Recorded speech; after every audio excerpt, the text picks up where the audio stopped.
तुलसी जी की कथा जो है बड़ी विचित्र कथा है। वो जब जन्मे थे तो उनका जीवन नरक के समान था। पैदा हुए, पैदा होते ही मां मर गई। मुख में 6 दांत मौजूद थे। जन्म होने से के साथ ही जैसे बच्चे को एक दांत नहीं होता, तुलसीदास जी को 6 दांत थे, तीन ऊपर 3 नीचे। जो अशुभ गलत है। थोड़े दिनों के बाद में पिता पिताजी भी चले गए। मौसी ने 4 वर्ष की उम्र में, 5 वर्ष की उम्र में जब तक लालन पालन किया, तुलसी जी स्वयं घर छोड़कर निकल गए। गुरु की तलाश में पहुंच गए काशी जी। घूमते फिरते गुरु की तलाश हुई, लेकिन भगवान का नाम नहीं छोड़ा। उनके मुख से पैदा होते ही राम निकला था। कोई बच्चा नहीं बोलता, लेकिन तुलसी जी के नाम से राम निकला था उनके मुख से, और तभी से उनका नाम राम बोला रख दिया। क्या नाम रख दिया? राम बोला। राम का नाम निकला, राम बोला, नाम निकल गया, और तब से प्रभु के शरण में राम की तलाश में चल पड़े। और कहा भी है कि तुलसी तुलसी सब कहे और तुलसी बन की घास, और भई कृपा प्रभु राम की तो तुलसी बन गए तुलसी दास। और इस प्रकार से भगवान से अर्पण किया। हनुमान जी से सब भेंट वार्ता की, सब भेंट वार्ता करके उनसे पूछा कि भगवान का केवल, हनुमान जी ने प्रलोभन दिया कि तुम्हें क्या चाहिए। बहुत भक्ति की, बहुत कुछ विचार कर लिया, सब कुछ यहाँ तक पहुँच गए हो, मेरे दर्शन भी हो गए, आप मिल भी गए मुझसे, लेकिन क्या चाहिए? बोले मुझे कुछ नहीं चाहिए, केवल राम के दर्शन करा दो। भगवान हनुमान जी के समक्ष होते हुए भी तुलसीदास जी ने केवल एक ही गुजारिश रखी कि केवल आपके राम के दर्शन करा दो। कहा मिले? कहने लगे राम के दर्शन तो तुम्हें रोज होते हैं। एक मार्ग बताता हूं। चित्रकूट पर बैठा दिया, जहां कहने लगे यहाँ चंदन का जो भी आए, इस गांव में पड़ता है, जो भी आता है पंडित जी तिलक लगाते हैं, तुम उनकी जगह बैठ जाओ, तिलक लगाओ, यहाँ पर राम जी आएंगे जरूर। वहां पर राम जी आते थे। बाल्यकाल में राम और लक्ष्मण उस चित्रकूट पर आते थे, लेकिन तुलसीदास जी नहीं देख पाए। क्यों? क्योंकि जब प्रभु की इच्छा तब तक नहीं होती तो इंसान तो क्या, कोई भी कितना भी प्रयत्न कर ले कुछ नहीं पाता। लेकिन जब उसकी इच्छा हो जाएगी तो इस प्रकार का भव्य पंडाल बन करके तैयार हो जाता है, और सुबह अपने आप ही भक्तों की कतारें लग जाती है। एक दिन भगवान श्री राम जी छोटे से बाल रूप में, सुंदर रूप में आ रहे हैं। तुलसीदास जी टीका लगा रहे हैं, मगर पहचान नहीं पा रहे कि राम कहाँ है। हनुमान जी देख रहे हैं नजारा, भगवान को तिलक लगा दिया है, राम जी चले गए हैं, और हनुमान जी को पता भी नहीं चला कि वो तिलक लगा दिए हैं।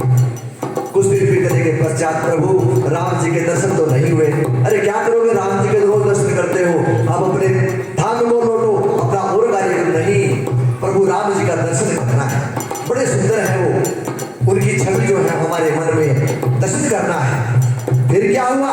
एक दिन वही हनुमान जी ने सोचा ऐसे नहीं जाएंगे, क्योंकि जिद्दी भक्त जो होते हैं ना, वो पीछा नहीं छोड़ते भगवान का, और जब भगवान के जिद्दी भक्त हो जाते हैं तो भगवान को स्वयं चल करके उनके घर पे आना पड़ता है। माँ भगवती ने कथा में करते हैं अनेक भक्तों को दर्शन दिया, उनके घर पर जाकर के राम जी ने स्वप्न के अंदर अपने भक्तों को दर्शन दिए। और जब एक दिन का ऐसा समय था, राम जी आए, तिलक करा रहे थे, लेकिन हनुमान जी ने सोचा दर्शन नहीं हो पाएंगे। क्या कर रहे हैं? राम जी का नाम जप रहे हैं हनुमान जी, और इशारा देते हैं तुलसीदास जी को कि चित्रकूट के घाट पर और भई संतन की भीड़, तुलसीदास चंदन किसे तिलक देत रघुवीर। अब इतना कहते ही तुलसीदास जी की आंखें खुलती है, देखते हैं कि बाल रूप में भगवान श्री राम जी के दर्शन हुए हैं। तिलक करते ही झट से चरण पकड़ लेते हैं, आज नहीं छोड़ेंगे प्रभु। बस क्या था, भगवान श्री राम जी के दर्शन करके तुलसीदास ने स्वयं राम जी से बात की, और रामचरित पर हस्ताक्षर के लिए प्रभु ये जाओ आप इस रामचरित का प्रसार करो। आगे आने वाले कलयुग में बहुत से जीवों को जो राम प्रेमी होंगे, हनुमान प्रेमी होंगे, इस रामचरित, इस सुंदरकांड, इस प्रकार के पाठ और कथा सुनकर उनको जीवन जीने की कला मिलेगी, तो उनका कल्याण होगा। बोले भगवान श्री रामचंद्र जी महाराज की जय। क्या कह दिया? सारे द्वारे छोड़ के भगवान, आज मैं तेरे द्वारे आई। सारे द्वारे छोड़ के भगवान, आज मैं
रे